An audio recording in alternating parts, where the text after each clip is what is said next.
नाही, तुम्ही ही फक्त त्यांची आणि विखे पाटील साहेबांची चर्चा बघू नका, मी गेलेली पण चर्चा बघा. त्यांनी मला पण अनेक वेळा धारेवर धरलेलं आहे. आणि आता आम्ही का गेलो नव्हतो हे देखील मी सांगतो की माननीय एकनाथ शिंदे साहेब, आधी सर्वप्रथम त्यांनी म्हणजे मनोजदादांनी आंदोलन मागं घेतलं त्याबद्दल त्यांचे आभार मानतो आणि त्यांनी प्रकृतीची काळजी घ्यावी हा देखील मी त्यांना सल्ला देतो. पण जे काय वातावरण तयार केलं जातं आहे या बाबतीमध्ये शिंदे साहेबांना स्वतः प्रसाद लाड दोनदा भेटलेले होते. शिंदे साहेबांनी मला देखील काही निर्देश दिलेले होते. ज्यावेळी विखे पाटील साहेब आणि प्रसाद लाड साहेब हे जरांगे दादांना भेटायला गेले तर मी स्वतः 3 ते 4 वेळा प्रसाद लाड साहेबांची चर्चा केलेली आहे.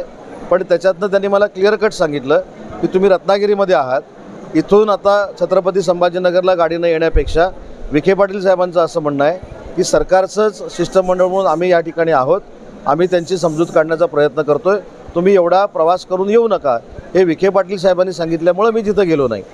नाहीतर याच्यामध्ये स्पष्ट आहे, जे देवेंद्रजींनी पण सांगितलं आणि एकनाथ शिंदे साहेबांनी पण सांगितलं की मुख्यमंत्री असताना शिंदे साहेबांनी घेतलेले निर्णय मराठा समाजासाठी आणि आता देवेंद्रजी घेत असलेले निर्णय हे मराठा समाजाच्या दृष्टीनं अतिशय महत्त्वाचे आहेत. त्याच्यामुळे मराठा समाजावर कुठेही अन्याय होणार नाही आणि इतर समाजाचं काहीही हिरावून घेतलं जाणार नाही, ही महायुतीच्या सरकारची भूमिका आहे.